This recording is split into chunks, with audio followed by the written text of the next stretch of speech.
ఇందాక హుబ్లీ ఎక్స్ప్రెస్, అది హుబ్లీ ఎక్స్ప్రెస్ వచ్చింది. ప్రశాంతంగా స్నాక్స్ తింటున్నాం. సరే అప్పటిదాకా చెన్నై ఎగ్మోర్కి వెళ్దాం అనుకున్నాం. సరే అది గుత్తిలో ఆగుతుంది అని చెప్పి అనుకొని, సరే పద పద పద పద అని చెప్పి తింటుండే దాన్ని దెబ్బ లేపి బ్యాగ్లో పరిగెత్తిచ్చారంట. అక్కడి నుంచి ఇక్కడ దాకా పరిగెత్తాం. పరిగెత్తి లోపలికి ఎక్కే ముందు ఎందుకు వచ్చి అడిగాం, గుత్తిలో ఆగుతుందా అంటే, లేదు ఆగదు, డైరెక్ట్ గొంతకల్లు అని చెప్పారనమాట. గమ్మని దిగి చచ్చినట్టు వచ్చి మళ్ళీ ఈడే గమ్మని కూర్చొని మళ్ళీ తినడం కంటిన్యూ చేసాం. తినడం ఆగకూడదు, అదే మన పాయింట్.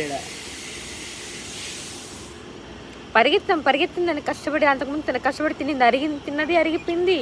అటు ట్రైన్ ఎక్కలేదు, ట్రైన్ మళ్ళీ ఖాళీగా ఉన్నింది. అబ్బా సుఖంగా పడుకొని వెళ్ళొచ్చులే అనుకుని ఒక్కసారిగా ఆశపడ్డాను. తిరగిస్తే